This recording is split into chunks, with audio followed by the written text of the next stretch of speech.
Hello, my name is Rachel. I am part of the Switch Together team. We are happy to offer this Solar 101 webinar where you can learn all about solar installations, battery storage, and the finances of going solar. In this webinar, you will be hearing from our partner, Solar United Neighbors. Solar United Neighbors is a vendor-neutral nonprofit organization that works throughout the U.S. to help people go solar and fight for their energy rights. They are incredibly knowledgeable on solar, and we are happy to be working with them to offer Switch Together. They will walk you through the basics of solar technology and the economics of purchasing a system. In the second half of their presentation, you will also be presented with information that is specific to where you live. Participants in our program will also have access to installer webinars. Those sessions will walk through our program's personal recommendations, including installer presentations. In addition to our webinars, you can access more information about solar panels and our program on our website's blog or our FAQ section. I'll now give the floor to our partners at Solar United Neighbors.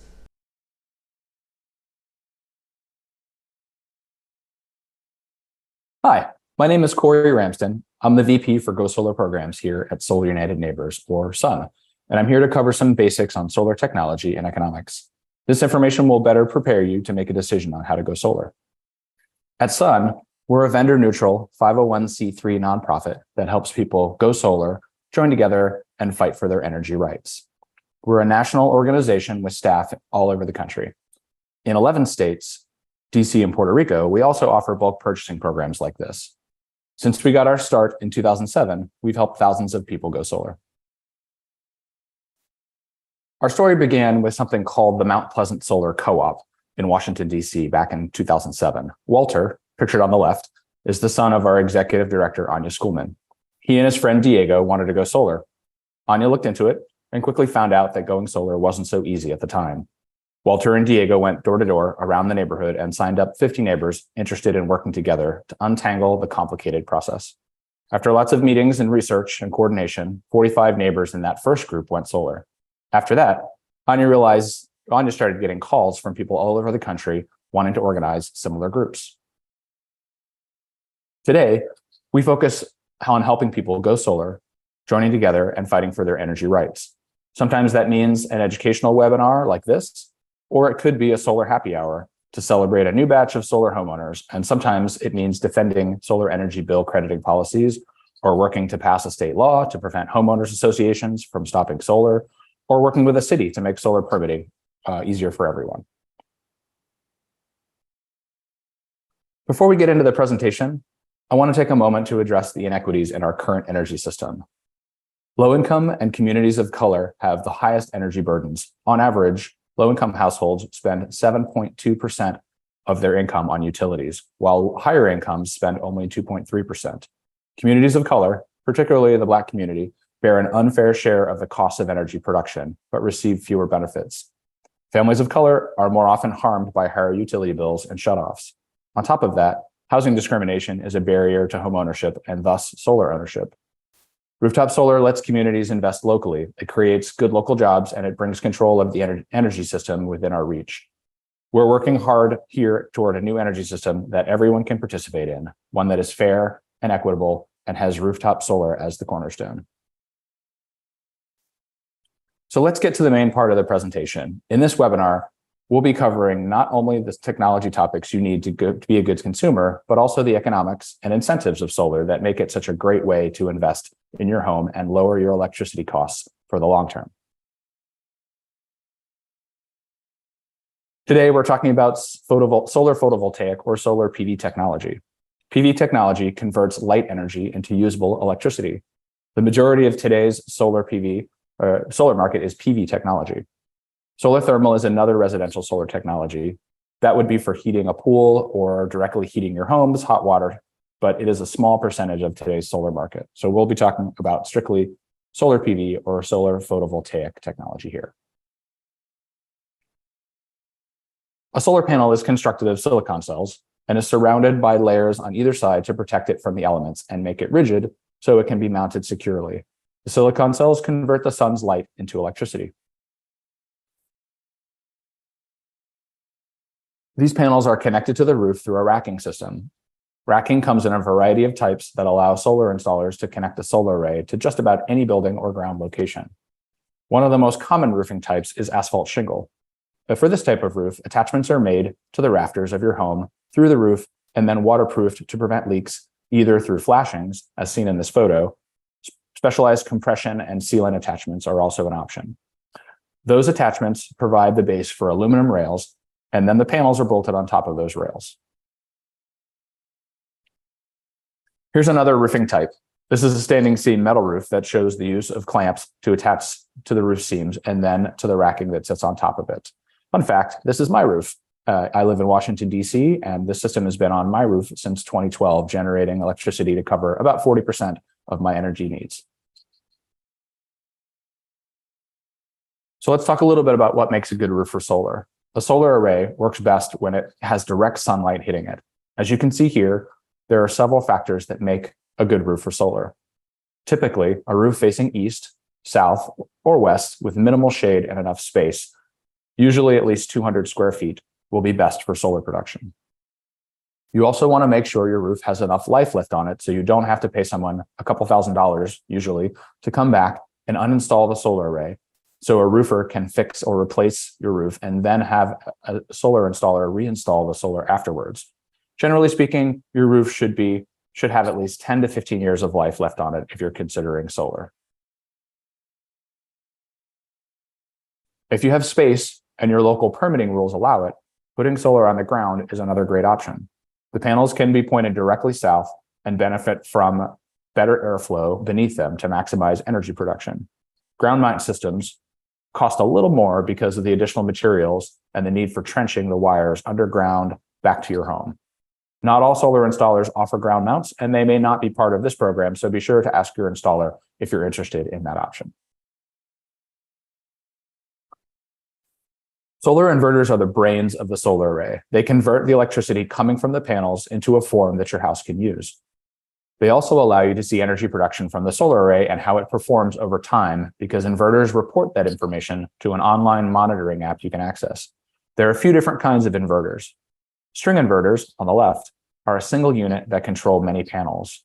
Microinverters are smaller and get attached behind each panel to control it individually. And optimizers plus a string inverter are sort of a combination of the two. Your installer will recommend the type they feel is best for your home, depending on things like how much shade there is. Shade can greatly impact how much energy your system will produce. Microinverters and optimizers are often recommended when there is potential for intermittent shade. Your electric panel is where the output of your solar array will go. Your installer will run wires from your inverter equipment to your electric panel so that solar generated energy can power some or all of the electric loads in your home. In some cases, your electric panel may need an upgrade to support solar, but this isn't common.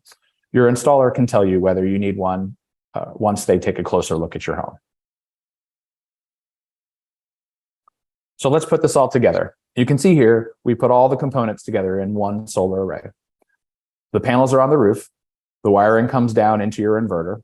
Then the wiring goes into your main electric panel. From there, it powers loads in your home. And when you are making more than you need, that energy goes back out onto the grid to power other things nearby in your area. We'll discuss more about excess electricity production later in the webinar. Let's make sure we're on the same page with some terms we'll be using. First, a kilowatt is a measure of power capacity. That's the output rating of your solar panels and the solar array as a whole. A kilowatt hour, on the other hand, is energy and is what your array will produce over time. This is also what you pay for on your utility bill. Average systems can range from 6 or 7 kilowatts, but sometimes might be as small as 3 or as big as 15 kilowatts or more. How big your system is will depend on several factors. 1, how much space you have for solar. 2, how much energy you use in a year. And 3, your budget. We see lots of interest in batteries in our work, so let's talk about energy storage. Without batteries included, your solar array will not produce electricity when the utility grid is out. This is because inverters are designed not to send electricity back into the grid during an outage so that repair people can safely fix the lines. If you want power when the grid is down, you need to add batteries. This lets you store electricity, and then you can disconnect from the grid in an outage and run some or all of your house on the batteries. The batteries get recharged by the solar panels. Batteries can be expensive, so you need to consider how often the power goes out and what's important to keep running when it does. In most states, adding batteries right now is more about backup power when the grid is out. Due to the high cost of batteries, they are usually not going to make you money. That's starting to change in some places, though, where battery owners can get paid to help out the grid, but this is still relatively new. Here's a more concrete example of the kind of things you can run when the power is out if you have a battery. Depending on how much battery storage you can afford, you may have to choose how much you want to run on batteries during an outage. This family chose only to run some of their loads, with the solar array recharging their batteries. As you can see, some appliances like a dryer or an electric stove require more power and energy to run, so they chose not to include those. Okay, so let's switch gears a bit here and talk about solar crediting. What happens when you are producing more solar energy than you can use in your home at a given moment? The answer is those electrons flow back out onto the grid to power nearby electrical loads in your neighbor's home or maybe even the business down the street. Once those electrons leave your house and pass through your electric meter, you can get a credit for producing that electricity. This credit usually shows up on your electricity bill. How much of a credit depends on where you are and the rules in your area. Those rules can vary by state or even by utility. In some places, the credit value is the same for every kilowatt hour you send to the grid as the cost to you to buy that kilowatt hour. This is called full energy net metering. In other places, the credit value is less and can even fluctuate based on the time of day or the time of year. You can check with our team about the rules in your area, and you can also ask your installer. We'll also go over more specifics on the rules in your area later in the webinar. In the last part of this section, let's cover some common questions from people considering solar. First, warranties. Your solar array has several kinds of warranties. First, the panels and inverters both come with product warranties from the manufacturer. This covers product defects. They can range from 10 to 25 years depending on the product, and for the inverters, you can usually pay a little extra to extend the warranty period. The panels also come with a production warranty. This warranty is the manufacturer's promise that the panels will continue to produce at a specific rate, which often declines very slowly over time. These warranties are usually 25 to 30 years. Last, you have a workmanship warranty from your installer. This warranty usually covers the work they do to install a system, including roof penetrations. These warranties can range from 2 years all the way up to 20, depending on the installer. It's common for bulk purchase programs with our installers in bulk purchasing programs to offer longer warranties due to the competitive bidding process. Homeowners insurance. When you install solar, there's typically no impact on your home insurance rates, but we have heard of some companies increasing rates and some decreasing them. It's best to call your insurance company ahead of time and let them know you're installing solar and ask them about any impact to your policy. Maintenance. Solar is a very low maintenance technology, but like anything else installed in your home, like an air conditioner or a furnace, you need to get it inspected periodically. We typically recommend having someone come take a look and do a visual inspection every 3 to 5 years. This is also a good time to get your panels cleaned if you live somewhere where dirt and dust tend to accumulate. Speaking of cleaning, if it rains periodically where you live, then it's usually not necessary to clean your panels. However, if you live in a very dry climate, you may want to wash your panels once a year to remove any buildup of pollen or dust. If you do clean your solar panels, we suggest using lukewarm water and no household cleaning products because they may damage the panels. You can also hire someone else to clean your panels. And please, if you can't reach your panels safely, call a professional to clean them instead. System lifespan. Solar arrays are built to last 20 to 25 years. They are an asset that reduces your cost of electricity for the long term. So it's important to keep them in good working order. Homeowners association. If you live in an area with a homeowners association, be sure to check with them when going solar to confirm the process for approval. Many HOAs are supportive of solar, but some aren't. It's best to know ahead of time to avoid any surprises. In many states, there are also laws that say if or how much an HOA can restrict solar. Your installer may also be willing to help you through this process, and we have a guide available as well to help you navigate the process. And last, historic districts. If you live someplace in a historic preservation rules, be sure to ask your installer what additional steps may be required. Historic districts sometimes restrict whether your panels can be visible from street level. This may require the installer to make different design decisions to accommodate the rules, and there may be additional approval steps to get the permit. Moving on to solar economics. That covers all the tech topics we want to share, so let's switch now and talking about the economics of solar.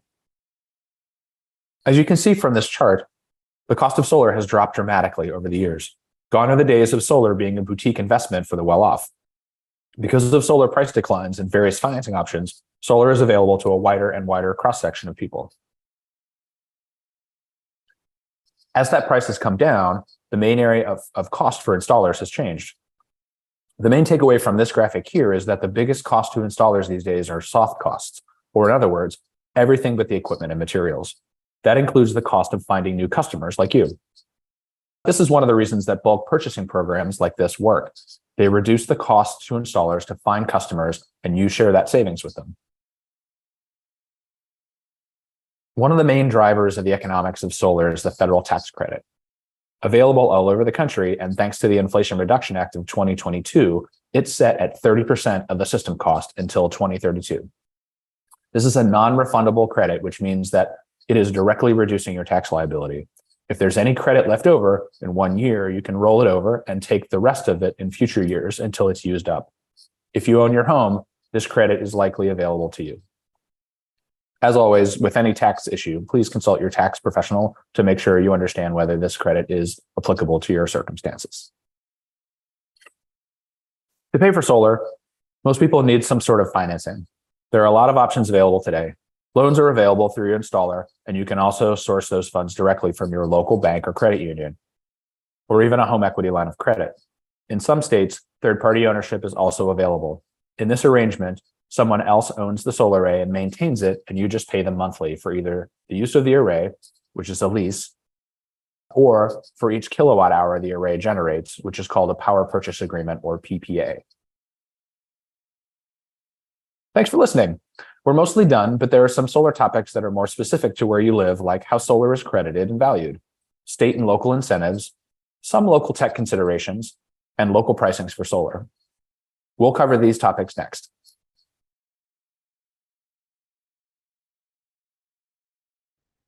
Hi, everyone. My name is Tanner Simeon Cox, and I'm the Colorado Program Director here with Solar United Neighbors.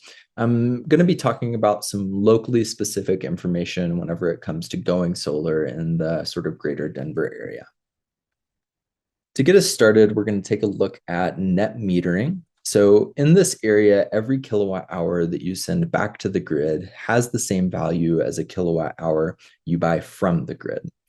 That energy will go out and power things in your nearby area, and you'll get a credit you can use later to buy energy the next time you need it. The value of any energy you export to the grid does change depending on when you make it. This is called time of use pricing and is part of the electricity tariff rules for solar homeowners in Excel territory. So here is sort of the general idea of what this could look like on your utility bill. The amount of solar you generated but didn't use will immediately get subtracted from the total amount you used from the grid. What's left is what you'll pay the utility or retail provider depending on where you live. Now, if there are more solar credits generated than you need in 1 month, you'll have them as a credit for a future electric bill. So next, we're going to take a look at some other local considerations. So when snow accumulates on the panels, they may have a reduced or no energy production while covered in the snow. The good news is that the snow will usually melt off the panels faster than the rest of the roof. In some situations, that does mean the snow may come off in a rush all at once because of the slick surface on the panels. If your solar is above a walkway or something of value, you may want to consider snow guards to protect against this big rush of snow from coming off your panels. So you may also want to consider getting squirrel guards for your panels if you have critter activity in and around your roof. Squirrels can chew on the wires and do real damage to a solar array that can be expensive to repair. Both of these measures cost a little bit extra, but can be well worth it. So we recommend that you check with your installer on whether they think you need this equipment in your situation. Finally, I want to talk a little bit about the interconnection delays we have been hearing about in Xcel territory. In short, interconnection approval refers to the step in going solar where your utility company gives you permission to actually use your new solar array. When the utility is doing their review, they consider a number of things, from how much space or capacity the utility has available on your local grid to making sure your system meets the necessary safety standards. For the past several months, Xcel has been experiencing some delays in this process, ranging anywhere from 6 to 8 months. While we are happy that we've seen some improvements in this process as of late, I do want to highlight a few things for you to be aware of. First, it's important that you make sure all design and system sizing details are finalized before you begin the interconnection approval process. Confirming these details may help prevent unnecessary secondary reviews. Second, coordinate with your installer to make sure all necessary interconnection paperwork has been submitted and approved before your installation actually begins. And finally, we recommend that you ask your installer about any grid capacity issues Xcel may be seeing in your neighborhood. While it's not a 100% guarantee that your installer has all of the information readily available, having this open discussion may help to avoid some future roadblocks. If you do follow all these steps and are still running into issues, please do not hesitate to contact me and Solar United Neighbors to talk more specifically about your case. So here we have some example pricing for the kinds of costs you can expect. The pricing is not specific to this group, but does include the savings that comes from the buying program and is close enough to help you get an idea of the costs, incentives, and savings. The system sizes are just sample sizes from the lower to the higher end. From the full system cost, you can subtract the value of the federal tax credit. You need to have the tax liability to use that credit since it is non-refundable. Or, in other words, your tax bill needs to be larger than the credit to use it. However, you can also take the credit in smaller chunks over several years until it is all used up. That money will come back to you when you file your taxes for the year the system was installed. Next, you can see the electricity savings. So this is the most important part of the economics of going solar. The savings represents a yearly reduction in your electricity bills for the life of the system. With solar, what you are doing is fixing a portion of your electricity costs far off into the future. When it comes to financing solar, as I mentioned earlier, loans are very common. The terms of the loan can make a big difference in terms of your overall savings. There are short-term loans available and long-term loans available. With long-term loans, you're paying more interest, and with shorter loans, your payment will be higher, but you will pay less in interest overall. In some cases, the energy savings on your electricity bill can cover the monthly loan payment amount. So now we are going to chat a little bit about an alternative to rooftop solar, which is community solar. So community or shared solar makes it possible for anyone with an electric bill to access solar energy, even if they can't put it where they live. With community solar, you can subscribe to energy from a community solar project. Every month, you receive a credit on your electricity bill for the energy produced. While this option is not available through this group, there are options available in the area. It is an important complement to rooftop solar because it can help those unable to go solar directly also directly access and benefit from solar in their community. It's also a critical way for low to moderate income residents to directly access and benefit from local solar power generation. That is all from me. I just want to thank you for your time and attention. And if you do have any questions about what we've shared today, we have our email here, so please feel free to reach out and ask. Thank you so much, and you all have a good one.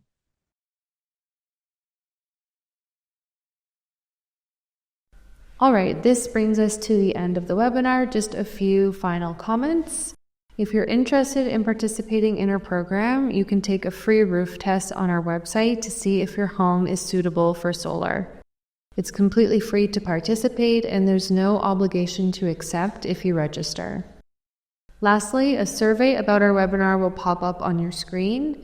If you have a moment, we would appreciate your feedback so that we can continue to improve these sessions.